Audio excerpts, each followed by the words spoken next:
నమస్తే వి digital news కి స్వాగతం. నేను కృష్ణవేణి. ముందుగా వార్తల్లోని ముఖ్యాంశాలు.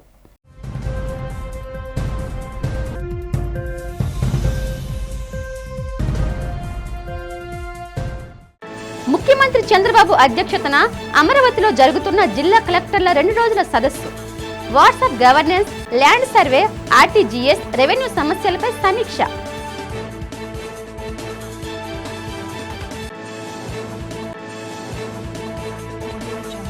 తూర్పుగోదావరి జిల్లా బలభద్రాపురం క్యాన్సర్ మరణాల నివారణకు ప్రత్యేక వైద్య బృందాలను ఏర్పాటు చేసిన ఆరోగ్య శాఖ. వివరాలు వెల్లడించిన రాష్ట్ర వైద్య ఆరోగ్య శాఖ మంత్రి సత్యకుమార్.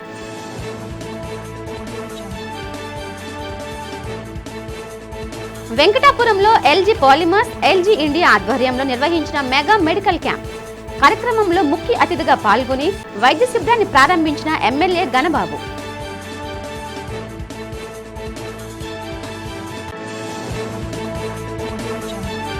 ప్రభుత్వం తక్షణమే పెండింగ్ బిల్లులు చెల్లించాలని జీవీఎంసీ గాంధీ విగ్రహం వద్ద ధర్నాకి దిగిన కాంట్రాక్టర్స్ అసోసియేషన్ ప్రతినిధులు.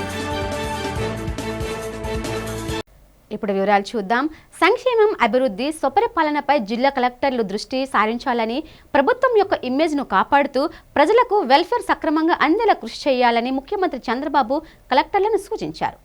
ఏపీ సచివాలయంలో 2 రోజుల పాటు జరగనున్న కలెక్టర్ల కాన్ఫరెన్స్ ముఖ్యమంత్రి చంద్రబాబు అధ్యక్షతన మంగళవారం ప్రారంభమైంది. ఈ సందర్భంగా చంద్రబాబు వివిధ అంశాలపై కలెక్టర్లతో చర్చించారు. అనంతరం కలెక్టర్లకు ముఖ్యమంత్రి చంద్రబాబు దిశానిర్దేశం చేశారు. సంక్షేమం అందించడంలో ప్రజలను బెచ్చగాళ్ల మాదిరి చూడొద్దని కలెక్టర్లను సున్నితంగా హెచ్చరించారు. కలెక్టర్లు జిల్లా ముఖ్య నిర్వహణ అధికారులు అన్నారు.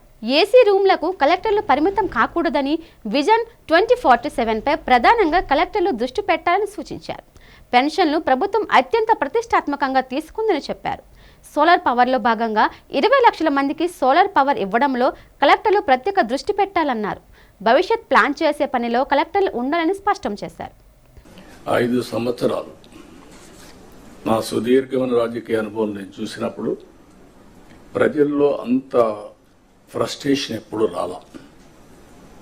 అందుకే స్ట్రైక్ రేట్ చూస్తే 93% స్ట్రైక్ రేట్. నేను 4వ ముఖ్యమంత్రిని, ఎప్పుడు ఇంత మెజారిటీస్ మాకు రాలా. అంటే అది ఇండికేషన్ ఏంటంటే ఇక్కడుండే వాళ్ళమే పరిపాలనలో ఉన్నారు మీరు, కానీ ప్రజలు ఆమోదించలేదు ఆనాటి పాలన. అయితే ఈరోజు యాస్పిరేషన్స్ కూడా ఎక్కువగా ఉన్నాయి. ఈ విషయం కూడా మనం గుర్తుపెట్టుకోవాల్సిన అవసరం ఉంది. ఒకప్పుడు పరిపాలన అంటే రెగ్యులేటరీ మాత్రం, మీరందరూ కలెక్టర్స్, కలెక్షన్ ఆఫ్ రెవెన్యూ. ఇప్పటికి కూడా మీ అందరికి ఎందుకు రిమైండ్ చేస్తుందంటే మీ మైండ్లో నుంచి అది తీసేయాలి. ఇప్పుడు మీరు chief executive of the district, collector and magistrate. Magistrate అన్నప్పుడు ఎక్కడ కూడా ఎలాంటి అవాంఛనీయ సంఘటనలు జరగకుండా అదే మాదిరిగా ఫ్యూచర్ని మీరు ప్లాన్ చేసే పరిస్థితిలో ఉండాలి. అట్లా కాకుండా ఒక అథారిటేరియన్గా మేము రూమ్లో నుంచి బయట రాము, లేకుంటే కలెక్టర్ అంటే దర్బార్ ఉంటుంది. ఇంతమంది పాత రోజులు ఉండేవి, నాకు బాగా జ్ఞాపకం. ఎంఆర్ఓ ఆఫీస్ ఉండేది. మీరు కొత్త కాబట్టి, మీరు కొంత యంగ్స్టర్స్ కాబట్టి మీకు తెలియదు. ఏసీ రూమ్లో కూర్చొని పంకా పెట్టుకునేవాళ్ళు. ఒక మనిషి ఉండి దాన్ని లాగుతా ఉండేవాడు. అంటే అది స్టేటస్ సింబల్ అయిపోయింది. బ్రిటిష్ వాళ్ళు ఉన్నప్పుడు కరెంటు లేదు కాబట్టి ఫ్యాన్ కూడా సరిగా లేకపోతే పంకా పెట్టి దాన్ని లాగుతూ ఉంటారు, గాలి ఇస్తూ ఉంటారు. అలాంటి ఓల్డ్ అడ్మినిస్ట్రేషన్. తూర్పుగోదావరి జిల్లా బలభద్రపురం గ్రామంలో 31 వైద్య బృందాలతో సార్వత్రిక క్యాన్సర్ స్క్రీనింగ్ పరీక్షలు నిర్వహిస్తున్నట్లు రాష్ట్ర వైద్య ఆరోగ్య శాఖ మంత్రి సత్యకుమార్ యాదవ్ వెల్లడించారు.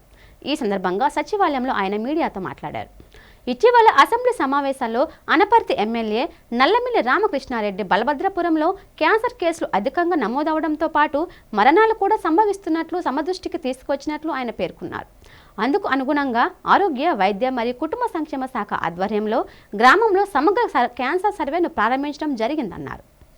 ఆరోగ్య శాఖ ఇప్పటికే నవంబర్ 2024 నుండి నోటి, రొమ్ము, గర్భాశయ క్యాన్సర్ నిర్ధారణ చేసే సార్వత్రిక క్యాన్సర్ స్క్రీనింగ్ నిర్వహిస్తోందన్నారు. తద్వారా 47% జనాభాను కవర్ చేయడం జరిగిందన్నారు. బలభద్రపురం గ్రామంపై ప్రత్యేక దృష్టి సారించి క్యాన్సర్ స్క్రీనింగ్ పరీక్షలకై 31 వైద్య బృందాలను నియమించగా వారిలో బహుళ ప్రయోజన ఆరోగ్య కార్యకర్తలు, సహాయక నర్సులు, గుర్తింపు పొందిన సామాజిక ఆరోగ్య కార్యకర్తలు ఉన్నట్లు తెలిపారు. వీరికి 7 ప్రాథమిక ఆరోగ్య కేంద్రాల వైద్యులు, కాకినాడ వైద్య కళాశాల, జిఎస్ఎల్ వైద్య కళాశాల నిపుణులు తగిన సహాయం అందిస్తున్నట్లు మంత్రి చెప్పారు.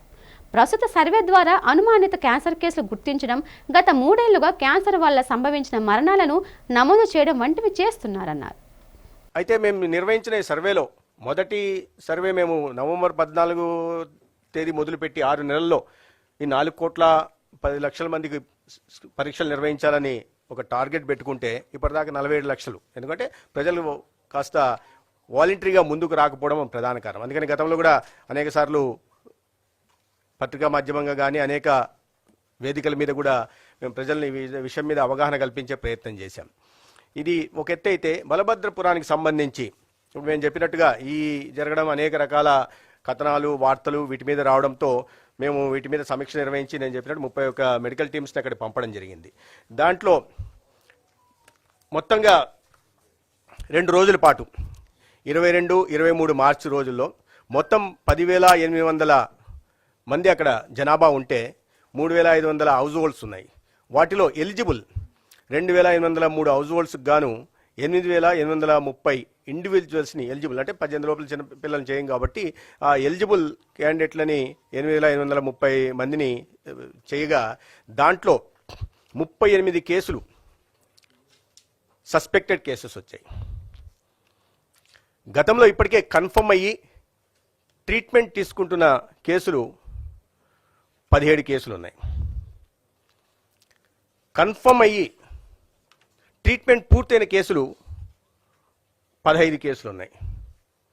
అంటే ఇప్పటికే ఆ గ్రామంలో ఉంటున్న కన్ఫర్మ్ అయ్యి ట్రీట్మెంట్ తీసుకుంటున్న కేసులు, ట్రీట్మెంట్ పూర్తయిన కేసులు 32 ఉన్నాయి. గత 3 సంవత్సరాల్లో బలభద్రపురం గ్రామంలో క్యాన్సర్ కారణంగా 19 మరణాలు సంభవించాయి.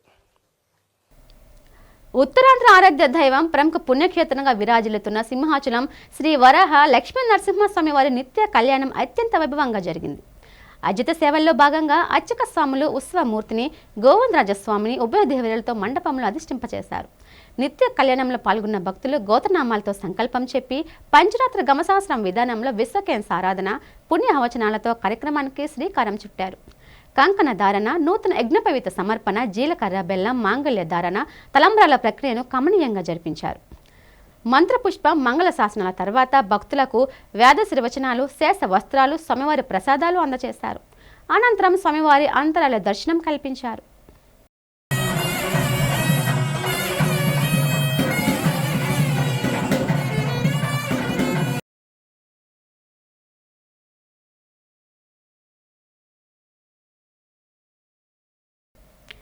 గోపాలపట్నం వెంకటాపురంలో LG Polymers, LG India, CSR foundation ఆధ్వర్యంలో ఉచిత వైద్య శిబిరం నిర్వహించారు. ఈ కార్యక్రమానికి ముఖ్య అతిథిగా ప్రభుత్వ విప్, పశ్చిమ నియోజకవర్గ శాసనసభ్యులు గణబాబు హాజరయ్యారు. ఈ సందర్భంగా ఎమ్మెల్యే గణబాబు కార్యక్రమాన్ని ప్రారంభించారు. అనంతరం మీడియాతో మాట్లాడుతూ ఈ మెడికల్ క్యాంపుని గ్రామస్తులందరూ సద్వినియోగం చేసుకోవాలని ఎమ్మెల్యే కోరారు. 2020లో జరిగిన ప్రమాదం వంటివి మళ్లీ జరగకుండా తగు చర్యలు తీసుకుంటామని నిర్వాహకులు తెలిపారని, ఎల్జీ పాలిమర్స్ కంపెనీ పునఃప్రారంభం అతి త్వరలోనే కానుందని చెప్పారు. కంపెనీ నిర్మాణానికి స్థలం ఇచ్చిన రైతులు ప్రతి ఒక్కరికి ఉద్యోగ అవకాశాలు ఇచ్చే దిశగా కంపెనీ యాజమాన్యం అడుగులు వేస్తుందని అన్నారు. ఎల్జీ ఇండియా మరియు సిఎస్ఆర్ ఫౌండేషన్ మరిన్ని ప్రజలకు ఉపయోగపడే కార్యక్రమాలు చేసే విధంగా ప్రణాళిక రూపకల్పన చేసి అందులో మొదటిగా ఈ మెడికల్ నిర్వహించాలని ఎమ్మెల్యే తెలిపారు. యాక్టివిటీలో ఈ ఫౌండేషన్ ద్వారా ఈ గ్రామాలకి గతంలో జరిగినటువంటి నష్టాన్ని పూడ్చే క్రమంలో ఈ ఫౌండేషన్ పనిచేయాలనేటువంటి ఉద్దేశంతో ముఖ్యంగా వైద్యానికి సంబంధించి ఈరోజు మొట్టమొదటి యాక్టివిటీ స్టార్ట్ అవుతుంది. రానున్న రోజుల్లో ఆ ఫౌండేషన్ ద్వారా ఇతర కార్యక్రమాలు ఏమేమి చేయాలి అనేటువంటిది ఆ ఫౌండేషన్ డిసైడ్ చేస్తుందని చెప్పి మీ అందరికీ మనవి చేసుకుంటూ ఈ ఫెసిలిటీని మీరందరూ కూడా సద్వినియోగం చేసుకోవాలి. ఇప్పటికే తెలుసు మీరు ఇన్సిడెంట్ అయింది 2021లో అయిన తర్వాత 2021లో అయింది. ఆ ఇన్సిడెంట్ అయిన తర్వాత మళ్ళీ మన గవర్నమెంట్ చేంజ్ అయిన తర్వాత ఇటీవల కాలంలో మీ అందరికీ మళ్ళీ కంపన్సేషన్ కూడా మనం ఇవ్వగలిగాం. హైయెస్ట్ వెంకటాపురం ఎఫెక్టెడ్ ఏరియా కాబట్టి ఈ గ్రామానికి హైయెస్ట్ కాంపెన్సేషన్ కూడా మళ్ళీ 3.5 లక్షలు ప్రతి కుటుంబానికి ఇవ్వడం మళ్ళీ మీకు గుర్తు చేస్తూ, ఆంధ్రప్రదేశ్లో వేలాది మంది కాంట్రాక్టర్లు 20కి పైగా ఇంజనీరింగ్ విభాగాల్లో వివిధ నిర్మాణ పనుల్లో నిమగ్నమై ఉన్నారని, 6 ఏళ్లుగా బిల్స్ చెల్లింపు జరగడం లేదని, చెల్లింపులు జాప్యం అవుతున్నాయని all India association of engineering construction contractors association vice chairman A Kashi Visweswararao, Ringula Jagannatham ఆవేదన వ్యక్తం చేశారు. ఈ సందర్భంగా మంగళవారం జీవీఎంసీ గాంధీ విగ్రహం వద్ద పెండింగ్ బిల్లు చెల్లించాలని నిరసన చేపట్టారు. అనంతరం గాంధీ విగ్రహం వద్ద నుండి కలెక్టర్ ఆఫీస్ వరకు కాంట్రాక్టర్లు పెండింగ్ బిల్లు చెల్లించాలని ప్లకార్డులు ప్రదర్శిస్తూ ర్యాలీగా వెళ్లారు. ఈ సందర్భంగా వారు మాట్లాడుతూ స్వర్ణాంధ్ర స్వచ్ఛాంధ్ర ఎన్విరాన్మెంట్ ప్రోగ్రాంలో భాగంగా సామూహిక శుభ్రపరిచే డ్రైవ్ను విశాఖలో నిర్వహించడం ద్వారా పరిశుభ్రత గురించి ప్రజల్లో అవగాహన పెంచుతూనే కాంట్రాక్టర్లు ఎదుర్కొంటున్న సమస్యలను, ఆర్థిక ఇబ్బందులను సీఎంకు ఫిర్యాదు చేయమన్నామని తెలిపారు. కాంట్రాక్టర్ల సమస్యలపై ర్యాలీగా వెళ్లి జిల్లా కలెక్టర్కు వినతి పత్రం అందజేస్తున్నామని తెలిపారు. ఈ కార్యక్రమంలో చైర్మన్ కె శ్రీనివాసరెడ్డి, నాగేశ్వరరావు, కోశాధికారి ఎస్ మోహనరావు, జీవీఎంసీ కాంట్రాక్టర్లు పాల్గొన్నారు. మేమంతా కాంట్రాక్టర్లో ఇవాళ బిల్డర్స్ అసోసియేషన్ ఆఫ్ ఇండియా, సబ్కా, అలాగే జీవీఎంసీ కాంట్రాక్టర్స్ అసోసియేషన్ మేమంతా వైజాగ్లో ఇక్కడికి సమావేశం అవ్వడం కారణం ఏంటంటే మాకు పేమెంట్స్ చాలా కాలం నుంచి పేమెంట్లు పెండింగ్ పడిపోయింది గవర్నమెంట్. అది ఆవేదన మీ ద్వారా గవర్నమెంట్కి తెలియజేయాలని ఇక్కడ సమావేశం అయ్యాము. మేము గవర్నమెంట్కి వ్యతిరేకం కాదండి. గవర్నమెంటు మా బిల్లులు చెల్లించాలి, మా ప్రాణాలు కాపాడండి, మమ్మల్ని ఆర్థికంగా ఆదుకోండి. కాంట్రాక్టర్లందరూ ఎన్పిఐ అయిపోతున్నారు, ఎన్పిఐ నుంచి తప్పించండి. కొంతమంది ఆత్మహత్యలు చేసుకుంటున్నారు, ఆత్మహత్యలు జరగకుండా చూడాలి. ఇటువంటి నినాదాలన్నీ కూడా మీ ద్వారా గవర్నమెంట్కి తెలియజేస్తున్నాం. గవర్నమెంట్ ప్రతినిధులు, ప్రజాప్రతినిధులు, గవర్నమెంట్ అధికారులు కూడా స్పందించి మాకు వెంటనే నెలాఖరు లోపల పేమెంట్లు ఇప్పించి మమ్మల్ని ఆదుకోవాలని కోరుకుంటున్నాం. చాలా గ్రాంట్లు పెండింగ్ ఉండిపోయినాయండి. మేము second largest industry providing employment construction industry. అటువంటి ఇండస్ట్రీని మమ్మల్ని నెగ్లెక్ట్ చేయొద్దండి. ఎంఎస్ఎంఈ కాంట్రాక్టర్లు మేమంతా మీడియం స్మాల్ కాంట్రాక్టర్స్. మమ్మల్ని అందరినీ కూడా పేమెంట్లు వరుస క్రమంలో ఇచ్చి మమ్మల్ని ఆదుకోవాలని కాంట్రాక్టర్లు అందరూ కూడా గవర్నమెంట్కి విజ్ఞప్తి చేస్తున్నాం. ప్రభుత్వం ఏదైతే మొండి వైఖరి నశించాలని చెప్పేసి ఈవేళ కాంట్రాక్టులు కోట్లాది రూపాయలు పేమెంట్లు బకాయిలు పడ్డాయి. ఈరోజు ఏంటంటే విశాఖపట్నం కార్పొరేషన్ ఏదైతే ఆర్థిక పరిపుష్టికల కార్పొరేషన్ ఈవేళ చిన్నభిన్నం చేశారు. ఈవేళ సుమారు కాంట్రాక్టులకి 400 కోట్ల రూపాయలు పేమెంట్ ఇవ్వాల్సి వచ్చింది. ఇవాళ అధికారులకు ఏంటంటే స్పందన లేదు. ఎన్నిసార్లు రిప్రజెంటేషన్ చేసినా స్పందన లేదు. ఇవాళ రాష్ట్రంలో తీసుకెళ్తే కోట్లాది రూపాయలు కాంట్రాక్టర్లకు బాకీ పడ్డాను. R&B, ఇరిగేషను, పంచాయతీరాజ్ అన్ని డిపార్ట్మెంట్లు తీసుకెళ్తే ఇవాళ కాంట్రాక్టర్లకి ఏదైతే పెట్టుబడిదారీ వ్యవస్థ ఏదైతే ఉందో ఆ వ్యవస్థని సర్వనాశనం చేసే పరిస్థితి ఉంది. ఇవాళ పెట్టుబడిదారీ వర్గం ఇవాళ అంటే మూలన పడిపోయారు. ఇవాళ కాంట్రాక్టర్లు ఎన్పిఐలు అయిపోయి ఇవాళ అంటే కోట్లాది రూపాయలు నష్టపోయి ఉన్నారు. ఇవాళ ఆత్మహత్యలు చేసుకునే పరిస్థితి కూడా ఇవాళ కాంట్రాక్టర్ల పరిస్థితి ఉంది. సూపర్ 6 పథకాలను తక్షణమే కూటమి ప్రభుత్వం అమలు చేయాలని ప్రగతిశీల మహిళా సంఘం నాయకురాలు లక్ష్మి డిమాండ్ చేశారు. POW విశాఖ జిల్లా కమిటీ ఆధ్వర్యంలో జీవీఎంసీ ఎదురుగా ఉన్న గాంధీ విగ్రహం వద్ద ధర్నా జరిగింది. ఎన్నికల ప్రచారంలో మేనిఫెస్టోలో ఇచ్చిన హామీలను అమలు చేయాలని డిమాండ్ చేస్తూ POW ధర్నా నిర్వహించింది. ఈ ధర్నాను ఉద్దేశించి లక్ష్మి మాట్లాడుతూ రాష్ట్ర ప్రభుత్వం సూపర్ 6 పథకాలను ఇంతవరకు అమలు చేయకపోవడంపై తీవ్ర ఆగ్రహం వ్యక్తం చేశారు. ఇచ్చిన హామీలను నెరవేర్చకపోవడం కూటమి నేతలు ప్రజలను మోసగించడమేనని అన్నారు. ప్రజలకు ఇచ్చిన హామీలను అమలు చేయకుంటే రాబోయే రోజుల్లో ఆందోళన కార్యక్రమాలు తీవ్రతరం చేస్తామని ప్రభుత్వాన్ని హెచ్చరించారు. రాష్ట్రంలో మద్యం అమ్మకాలను ప్రభుత్వం నిషేధించాలని డిమాండ్ చేశారు.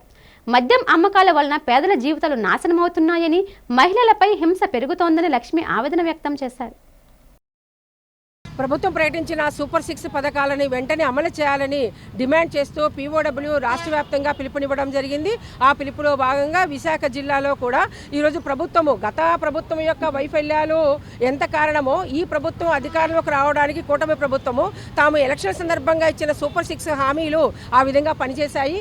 గతంలో వాళ్ళకి సంబంధించిన దాంట్లో సంపద సృష్టించడం వాళ్ళకి తెలియదు, పంపిణీ తెలియదు. కానీ మేము మొత్తం కూడా సంపద సృష్టించడం, పంపిణీ తెలుసు కాబట్టి మేము సూపర్ 6ని కంపల్సరీగా అమలు చేస్తామని చెప్పి హామీ ఇచ్చి అధికారంలోకి వచ్చారు. అధికారంలోకి వచ్చి ఇప్పుడు ఇంతకాలం కూడా వెంటనే మేము తల్లికి వందనాన్ని కానీ, ఆడబిడ్డనిది కానీ, దీపం పథకం కానీ, ఉచిత బస్సు ప్రయాణి దాంట్లో సూపర్ 6లో 4 మహిళల గురించి అని చెప్పేసి అన్నారు. ఈ మహిళల యొక్క మొహాల్లో కలకల్లాడుతూ ఉండాలి, వాళ్ళు అద్భుతంగా ఉండాలి, వాళ్ళ ఇళ్ళలో దీపాలు వెలగాలి అని చెప్పేసి మాట్లాడారు. కానీ వీటన్నిటికి సంబంధించిన ఆదాయ వనరుగా వీరు మధ్యాహ్నం చూపిస్తున్నారు. ఇది చాలా అన్యాయమైంది.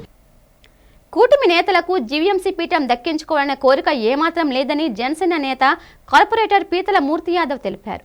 జీవీఎంసీ టీడీపీ ఫ్లోర్ లీడర్ కార్యాలయంలో మీడియాతో ఆయన మాట్లాడుతూ వైసీపీ జీవీఎంసీలో పాల్గొబడుతున్న అవినీతిని అరికట్టడమే లక్ష్యమన్నారు. కౌన్సిల్లో వైసీపీలకి బలం లేకున్నా అధికారం కోసం ప్రాకులాడటాన్ని ఎద్దేవా చేశారు. అధికారంపై వ్యామోహం లేకపోతే తమ పదవులకు రాజీనామా చేయాలని వైసీపీ ప్రజాప్రతినిధులకు సవాల్ విసిరారు. వైసీపీ క్యాంప్ రాజకీయాలకు పాల్పడుతూ ప్రజాస్వామ్య వ్యవస్థను అపహాస్యం చేస్తోందని పీతలమూర్తి మండిపడ్డారు.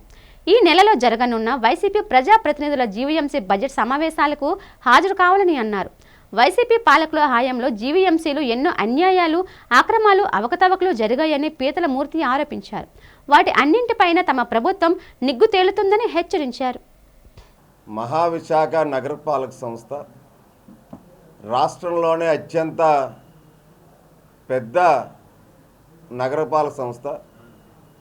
అటువంటి మహానగరపాలక సంస్థని గత 4 ఏళ్లుగా గత ప్రభుత్వం ఏదైతే పాలక మండలి వైసీపీ ప్రభుత్వంలో ఏర్పడిందో ఆనాటి నుంచి కూడా 4 ఏళ్ళు కూడా గౌరవ మేయర్ ఆధ్వర్యంలో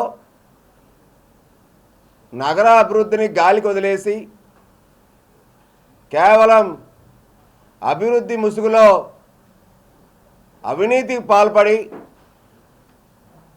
ఈరోజు కూటమి ప్రభుత్వం రాగానే ఏదైతే మహావిశాఖ నగరపాలక సంస్థలో ఉన్నటువంటి ప్రజలందరూ కూడా కూటమి ప్రభుత్వానికి ముక్త కంఠంతో నగరం అభివృద్ధి చెందాలన్నా, నగరానికి అనేకమైనటువంటి ప్రాజెక్టులు రావాలన్నా,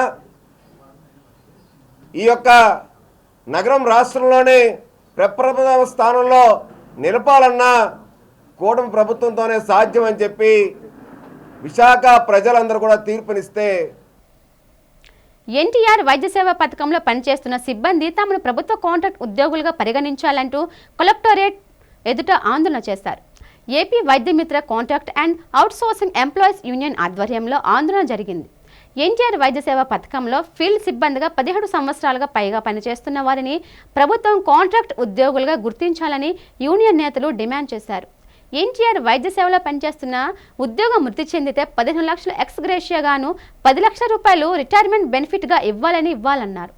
తమకు అంతర్గత ప్రమోషన్లు ఇవ్వాలని ప్రభుత్వాన్ని కోరారు. ప్రభుత్వ ఉద్యోగ నియామకాల్లో తమకు 10% వెయిటేజ్ ఇవ్వాలన్నారు. ఈ ఆందోళన కార్యక్రమంలో యూనియన్ నేతలు స్వర్ణలత, హైమ, నాగమల్లేశ్వరి, పద్మ, రత్నకుమారి తదితరులు పాల్గొన్నారు. నేను వైద్యమిత్రగా గత 18 సంవత్సరాల నుండి పనిచేస్తున్నాం. మా ప్రధాన డిమాండ్స్ ఏంటంటే కాంట్రాక్ట్ బేసిక్ పద్ధతిలో మార్చాలి, అలాగే మనకి సమాన పనికి సమాన వేతనం ఉండాలని మేము ప్రభుత్వానికి విజ్ఞప్తి చేస్తున్నాం. అయితే గత 17 సంవత్సరాల నుండి మేము 4,500 జాయిన్ అయ్యి ఇప్పటికీ కూడా 13,100గా మేము చేస్తున్నాం. దానివల్ల ఏంటంటే మా ఫ్యామిలీలో ఉన్న పెన్షన్స్, మా నాన్నగారి ఓల్డ్ పెన్షన్స్ కూడా పోయి, అలాగే మన అమ్మ ఒడి లాంటి కార్యక్రమాలు వైఎస్ ప్రభుత్వం పెట్టినవి కూడా మాకు అన్నీ పోయాయి. ఈ జీతంతో మేము అరకొర జీవితాలు గడపలేకపోతున్నాం. దయవుంచి మా మీద దయవుంచి మాకు జీతం పెంచుతూ, అలాగే సమాన పనికి సమాన వేతనం చేస్తూ కాంట్రాక్ట్ ఉద్యోగిగా గుర్తించాలని ప్రభుత్వాన్ని విజ్ఞప్తి చేస్తున్నాం. నేను వైద్యమిత్రగా వర్క్ చేస్తున్నాను గత 17 ఏళ్ళుగా. మాకేంటంటే అండి అన్ని ప్రభుత్వాలు మారుతున్నాయి కానీ జీతాలు అనేవి మాత్రం అలాగే ఉన్నాయి. మేము పేదవాళ్ళకి చాలా సేవ చేస్తున్నాం, అది అందరికీ తెలిసిన విషయమే. కానీ మాకు మా మిత్రాస్కి ఎటువంటి అంటే హెల్త్ పరంగా మాకు ఏదైనా ప్రాబ్లం అయినా హెల్త్ కార్డులు కూడా ఇష్యూ చేయలేదండి.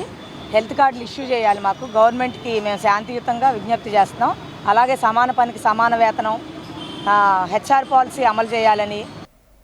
Ola, Uber, Rapido motor transport కార్మికులు ఎదుర్కొంటున్న సమస్యలను పరిష్కరించాలని విశాఖ జిల్లా మోటార్ ట్రాన్స్పోర్ట్ వర్కర్స్ యూనియన్ గౌరవ అధ్యక్షులు బి జగన్ డిమాండ్ చేశారు.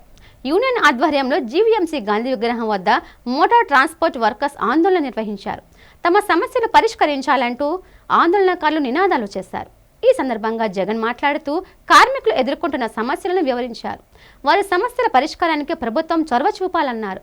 ఓలా, ఊబర్, ర్యాపిడో డ్రైవర్లకు రాడార్ ట్రిపుల్ ప్రీపెయిడ్ ఆప్షన్ తీసివేయాలన్నారు. క్యాబ్ డ్రైవర్లకు పీఎఫ్, ఈఎస్ఐతో కూడిన సామాజిక భద్రతా చట్టాన్ని ప్రభుత్వం చేయాలని డిమాండ్ చేశారు.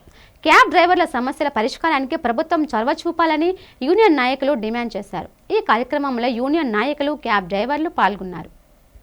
మోటార్ ట్రాన్స్పోర్ట్ చట్టం 2019ని రద్దు చేయాలని చెప్పేసి దేశవ్యాప్తంగా ఆందోళన చేస్తూ ఉన్నాం. ఎందుకు ఈ చట్టాన్ని రద్దు చేయమంటానంటే ప్రతి దానికి కారణం డ్రైవర్ అని చెప్పి చెప్తా ఉన్నారు. ఎక్కడైనా యాక్సిడెంట్ జరిగితే యాక్సిడెంట్ కారణం డ్రైవర్ కాబట్టి ఈరోజు 7 లక్షల నుంచి 10 సంవత్సరాల వరకు జైలు శిక్ష చేయాలని చెప్పేసి ఈరోజు సిగ్నల్ క్రాస్ చేసినా ఇంకోటి చేసినా ఓవర్ వెయిట్ వేసినా ఈరోజు లైసెన్సులు రద్దు చేయాలని చెప్పేసి చట్టాల్లో పేర్కొన్నారు. ఇది ఒకటే కాదు, మధ్యలో బ్రోకరిజం వాలా, ఊబరు, రాపిడో లాంటి అగ్రిగేటర్ అని పేరు పెట్టి వాళ్ళు వచ్చి ఇష్టారాజ్యంగా వ్యాపారం చేసుకోవచ్చు, ఒక పైసా పెట్టుబడి పెట్టకుండా ఈరోజు వ్యాపారం చేసుకోవచ్చు అని చట్టంలో పేర్కొన్నారు. మధురవాడ దివ్యాంగ కాలనీలో దొంగ పట్టాల ముఠాను అరికట్టి నిజమైన దివ్యాంగులకు న్యాయం చేయాలని సిపిఐ నేతలు డిమాండ్ చేశారు. ఈ సందర్భంగా GVMC zone 2 Madhurawada zonal commissioner CPI నాయకులు వినతి పత్రం సమర్పించారు.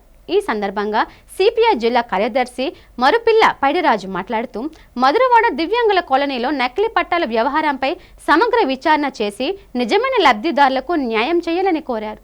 మిథిలాపురి ఉడవ కాలనీ నుండి ఐటీ హిల్స్కు వెళ్లే మార్గంలో ఉమ్మడి విశాఖ జిల్లా వ్యాప్తంగా 136 మంది దివ్యాంగులకు 96 చదరపు గజాల చొప్పున ప్రభుత్వం ఇళ్ల స్థలాలు మంజూరు చేసిందన్నారు.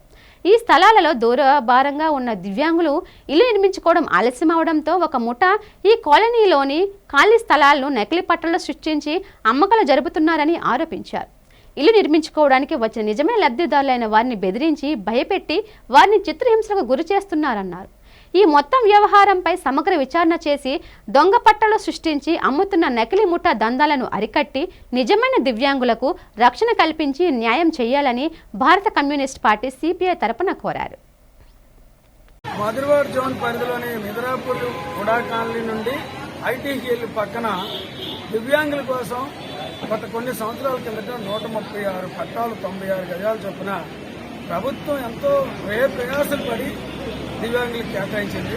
దురదృష్టవశాతం ఆ దివ్యాంగులు ఉమ్మడి జిల్లా ఇప్పుడు 3 జిల్లాలు అయింది. అల్లూరి, అనకాపల్లి, విశాఖ జిల్లాలో 136 మంది ఎక్కడెక్కడో ఉండడం వల్ల వారు దివ్యాంగులు అవ్వడం వల్ల ఇల్లు నిర్మించుకోవడం చాలా లేట్ అయిన సందర్భంగా ఇక్కడ ఒక ముఠా తయారయ్యి ఎక్కడైతే ఖాళీ స్థలాలు ఉన్నాయో ఆ ఖాళీ స్థలాలన్నింటినీ నకలు పట్టాలు సృష్టించి స్టాంపులు కూడా తయారు చేసి విశాఖ రెవెన్యూ అధికారులు స్టాంపులు సంతకాలతో సహా అమ్మకాలు చేస్తూ అక్కడ ఉన్నటువంటి నిజమైన లబ్ధిదారుల్ని భయభ్రాంతులు చేస్తూ వాళ్ళని మరింత అన్యాయానికి గురి చేస్తున్నారు. శారదా పీఠం పునాదులు కదులుతుండడం తెలుగు శక్తి చేసిన పోరాటం వల్లే సాధ్యమైందని, ఇది ప్రజల విజయమని తెలుగు శక్తి అధ్యక్షుడు బివి రామ్ అన్నారు. ఇదే విషయంపై మంగళవారం ఉదయం విజిఎఫ్ ప్రెస్ క్లబ్లో ఏర్పాటు చేసిన మీడియా సమావేశంలో ఆయన మాట్లాడారు. శారదాపీఠంలో అక్రమ నిర్మాణాలు కూల్చివేయాలని, తాము గతంలో శారదాపీఠం అక్రమాలపై పెందుర్తి తహసీల్దార్తో పాటు జిల్లా కలెక్టర్కు కూడా ఫిర్యాదు చేశామన్నారు. తాము చేసిన ఫిర్యాదుల ఫలితంగానే సర్వే నిర్వహించిన అనంతరం పెందుర్తి తహసీల్దార్ మీడియాతో మాట్లాడుతూ శారదాపీఠంలో కొంతమేర భూమి ఆక్రమణలో ఉందని మీడియాకు తెలియజేశారన్నారు. అయితే విషయం సున్నితమైనది కావడంతో పై అధికారుల దృష్టికి తీసుకెళ్తామని, వారి ఆదేశాల ప్రకారం తదుపరి చర్యలు ఉంటాయని అప్పట్లోనే ప్రకటించారన్నారు. ఇప్పుడు తాజాగా శారదాపీఠంలో రెవెన్యూ రికార్డుల ప్రకారం సర్వే నెంబరు 90లో మొత్తం 72 సెంట్ల స్థలం ఉండగా అందులో 22 సెంట్లు ఆక్రమణకు గురైందని పెందుర్తి తహసీల్దార్ ఆనంద్ కుమార్ ప్రకటించారన్నారు. ఆక్రమిత స్థలంలో ఉన్న నిర్మాణాలను ఎందుకు తొలగించకూడదో సమాధానం చెప్పాలని శారదాపీఠం మేనేజర్కు నోటీసు జారీ చేశారన్నారు. ఏదైతే శారదాపీఠం అక్రమాలకు పాల్పడిందని చెప్పి ఇటీవల పెందుర్తి తహసీల్దార్ గారు నోటీస్ ఇవ్వటం ఇది ఆనందకరమైన విషయం. మేము ఒకటే కోరుతుంది కూటమి ప్రభుత్వాన్ని, దీనిపైన సిట్ ఏర్పాటు చేయాలని చెప్పి తెలుగుదేశం డిమాండ్ చేస్తుంది. ఎందుకంటే కూటమి ప్రభుత్వం ఏర్పాటు అయిన తర్వాత చంద్రబాబు నాయుడు గారు ఈరోజు 300 కోట్లు చేసి భూమిని, సంపద భూమిని స్వాధీనం చేసి జరిగింది. అలాగే అక్రమాల కట్టడాలు, నిర్మాణాలు గతంలో మనం చూసాం. జగన్ పాలనలో గీతం యూనివర్సిటీ కానీ, సబ్బమరి నివాసం కానీ, అలాగే అయ్యన పాత్రుడు గారి నివాసం కానీ నర్సీపట్నంలో అర్ధరాత్రులు కూల్చేయడం జరిగింది. బి సుగుణ ఆత్మహత్యకు కారకులను తక్షణమే అరెస్టు చేయాలని ఆంధ్రప్రదేశ్ మత్స్య కార్మిక సంఘం రాష్ట్ర కమిటీ నేతలు డిమాండ్ చేశారు. నగరంలో జరిగిన మీడియా సమావేశంలో కమిటీ అధ్యక్షులు కరి చంద్రశేఖర్ మాట్లాడుతూ సుగుణ కుటుంబానికి న్యాయం చేయాలన్నారు. ఈ నెల 6న అప్పు ఇచ్చిన వారు సుగుణ ఇంటికి వచ్చి తీవ్రంగా దూషించి అవమానించారని చెప్పారు. తీవ్ర మనోవ్యాధులకు గురైన సుగుణ ఇంట్లోనే ఆత్మహత్యకు పాల్పడి తను చాలించిందని తెలిపారు. సుగుణ ఆత్మహత్యకు పాల్పడేందుకు కారకులైన వారిని తక్షణమే పోలీస్ అధికారులు అరెస్టు చేయాలన్నారు. సుగుణ మృతికి కారకులైన నిందితులకు కఠిన శిక్షలు పడే విధంగా పోలీసులు కేసులు నమోదు చేయాలన్నారు. బాధితురాలైన సుగుణ కుటుంబానికి ఆర్థిక సహాయాన్ని అంతే విధంగా అధికారులు చొరవ చూపాలని చంద్రశేఖర్ డిమాండ్ చేశారు. ఈ మీడియా సమావేశంలో సుగుణ కుటుంబ సభ్యులు B Appanna, B Narasimham, B police Machamma తదితరులు పాల్గొన్నారు. చనిపోవడానికి ప్రధాన కారకులైనటువంటి వారిలో ఉమ్మడి ధనలక్ష్మి, ఉమ్మడి భరతకుమార్, ఉమ్మడి గోపి, ధనలక్ష్మి తాలూకు తమ్ముడు రాజ్కుమార్, అలాగే వాసుపల్లి రత్నం, అలాగే అల్లిపున చిన్న, వీళ్ళు ప్రధాన కారకులు. ఏదైతే బొడ్డు సుగుణ అప్పు తీసుకుందో ఆ అప్పుని విపరీతమైన టార్చర్ పెడుతూ, వేధింపులు చేస్తూ, రోజు ఇంటికి వచ్చి ఆమె పైన దాడులు చేస్తూ, అలుపున చిన్న అనే ఆవిడ పెద్ద ఎత్తున హింసిస్తూ, బాధలకు గురి చేస్తూ, ఇవన్నీ తట్టుకోలేక ఏదైతే 6వ తేదీ సాయంత్రం బొడ్డు సుగుణ ఇంటికి వచ్చినట్లు కూడా వీడియో ఫుటేజీలు కూడా ఉన్నాయి. నా కూతుర్ని చంపిన వాళ్ళకి భారీగా జైలు చెత్త చేయాలి. ఏచి వాళ్ళకి బెయిల్ రాకుండా, బెయిల్ పిటిషన్ రాకుండా చెప్పకూడి తిని ప్యాన్ విలువేదాలకి తెలియాలి. మాకు మా పిల్లలకి న్యాయం చెయ్యాలి. మీ ఏలువారికి శతకోటి ధన్యవాదాలు. నేను చాలా చాలా కష్టపడ్డాను. నాకు ఇంత అన్యాయం జరిగిందంటే నా ఫ్యామిలీ మెంబర్స్ నా కూతురికి చంపేశారంటే. ప్రభుత్వం తమ సమస్యలు పరిష్కరించాలంటూ ఆశా వర్కర్లు నిరసన నిర్వహించారు. కలెక్టరేట్ ఎదుట ఆశా వర్కర్లు తమ నిరసన తెలిపి సమస్యలను పరిష్కరించాలని నినాదాలు చేశారు. ఏపీ ఆశా వర్కర్స్ యూనియన్ ఆధ్వర్యంలో ఈ ఆందోళన కార్యక్రమం జరిగింది. ఈ సందర్భంగా యూనియన్ నేతలు మాట్లాడుతూ దీర్ఘకాలంగా అపష్కృతంగా ఉన్న ఆశా వర్కర్ల సమస్యలను ప్రభుత్వం పరిష్కరించాలని డిమాండ్ చేశారు. పలుమార్లు ప్రభుత్వానికి సమస్యలు పరిష్కరించాలని విన్నవించినప్పటికీ ఫలితం లేకపోయిందని ఆవేదన వ్యక్తం చేశారు. నిరంతరం అనేక ఒత్తిళ్లు ఎదుర్కొంటూ విధులు నిర్వహిస్తున్న ఆశా వర్కర్ల సమస్యలను ప్రభుత్వం పరిష్కరించాలన్నారు. ఆశా వర్కర్లను రెగ్యులరైజ్ చేయాలని, కనీస వేతనంగా 26,000 రూపాయలు చెల్లించాలని డిమాండ్ చేశారు. ఆశా వర్కర్ల సమస్యలను పరిష్కరించుకుంటే రాబోయే రోజుల్లో రాష్ట్ర వ్యాప్తంగా ఆందోళన కార్యక్రమాలు తీవ్రతరం చేస్తామని రాష్ట్ర ప్రభుత్వాన్ని హెచ్చరించారు. ఎన్సీడీసీడీ నుండి ఆశాలను సర్వే నుండి మినహాయించాలని కోరుతా ఉన్నాం. ఎందువల్లంటే పొద్దున్న 7 గంటల నుంచి రాత్రి 7 గంటల వరకు ఎన్సీడీసీడీ 100 నుంచి 200 ఐడీలు చేయాలని డిమాండ్ చేస్తున్నారు. అలా ఎన్సీడీసీడీ సర్వే చేస్తూ పోతే మిగిలిన ఆశాకి నియమించిన ఏదైతే ఉందో గర్భిణీ స్త్రీలను, బాలింతలను సంరక్షణ చేయాలనేది పక్కద్రోవ పడుతూ ఉంది. అందువల్ల ఆ సర్వే నుండి మినహాయించి కేవలం గర్భిణీ స్త్రీలను, బాలింతలను ఇలా ఈ దీని గుండా వెళ్ళాలనేది చెప్పడం జరుగుతుంది. కానీ వీళ్ళు ప్రభుత్వం ఏం చేస్తుందంటే ఓన్లీ ఎన్సీడీసీడీ సర్వే 100 నుంచి 200 ఐడీలు చేయమని చెప్తా ఉన్నారు. విద్యుత్ మీటర్ రీడర్స్ తమకు ఉద్యోగ భద్రత కల్పించాలని రాష్ట్ర ప్రభుత్వాన్ని డిమాండ్ చేశారు. ఆంధ్రప్రదేశ్ విద్యుత్ మీటర్స్ రీడర్స్ యూనియన్ ఆధ్వర్యంలో విద్యుత్ మీటర్స్ రీడర్స్ కలెక్టరేట్ ఎదుట ధర్నా నిర్వహించారు. రాష్ట్ర ప్రభుత్వం తమ సమస్యలు పరిష్కరించాలంటూ పెద్ద ఎత్తున నినాదాలు చేశారు. ఈ సందర్భంగా ఆంధ్రప్రదేశ్ విద్యుత్ మీటర్స్ రీడర్స్ యూనియన్ నేతలు మాట్లాడుతూ విద్యుత్ మీటర్ రీడర్స్కు ఉద్యోగ భద్రత కల్పించాలన్నారు. క్రమం తప్పకుండా నెలవారీగా వేతనాలు చెల్లించాలన్నారు. స్మార్ట్ విద్యుత్ మీటర్లు ఏర్పాటు చేస్తే తమకు ప్రత్యామ్నాయంగా ఉపాధి ప్రభుత్వమే కల్పించాలన్నారు.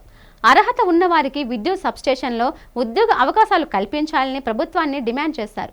ఈ ఆందోళన కార్యక్రమంలో యూనియన్ నేతలు, విద్యుత్ మీటర్స్ రీడర్స్ కార్మికులు పాల్గొన్నారు. నేను వాల్టేర్ సబ్ డివిజన్లో D4 సెక్షన్లో గత 20 సంవత్సరాలుగా పనిచేస్తున్నాను. ఇదే సంస్థ నమ్ముకొని పనిచేయడం వల్ల మాకు స్మార్ట్ మీటర్లు వస్తున్న తరుణంలో మా ఉపాధికి గండం కలుగుతుంది. కావున మాకు విద్యుత్ సంస్థలో ప్రత్యామ్నాయ ఉపాధి కల్పించాలని కోరుతున్నాము. అలాగే ఎస్క్రే అకౌంట్ ద్వారా ప్రతి ఒక్కరు కూడా జీతాలు చెల్లించాలని, మాకు ఉద్యోగ భద్రత కల్పించాలని ఎన్నోసార్లు మేము వినతి పత్రాలు మా ఏఈ లేడీలకి అలాగే నాయకులకు కూడా ఇవ్వడం జరిగింది. ఎవరు కూడా మా సమస్యలు అనేది పట్టించుకోవడం లేదు. వార్తలు ముగించే ముందు ముఖ్యాంశాలు మరోసారి.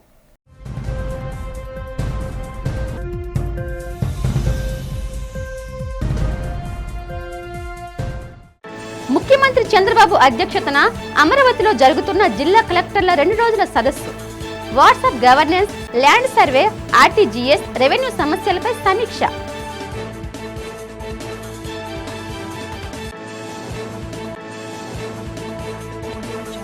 తూర్పుగోదావరి జిల్లా బలభద్రాపురం క్యాన్సర్ మరణాల నివారణకు ప్రత్యేక వైద్య బృందాలను ఏర్పాటు చేసిన ఆరోగ్య శాఖ. వివరాలు వెల్లడించిన రాష్ట్ర వైద్య ఆరోగ్య శాఖ మంత్రి సత్యకుమార్.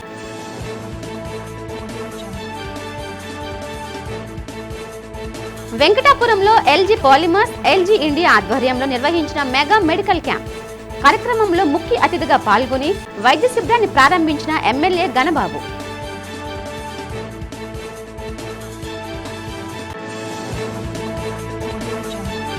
ప్రభుత్వం తక్షణమే పెండింగ్ బిల్లులు చెల్లించాలని జీవీఎంసీ గాంధీ విగ్రహం వద్ద ధర్నాకి దిగిన కాంట్రాక్టర్స్ అసోసియేషన్ ప్రతినిధులు. ఈ వార్తలు ఇంతటితో సమాప్తం. చూస్తూ ఉండండి వి డిజిటల్ న్యూస్. నమస్తే.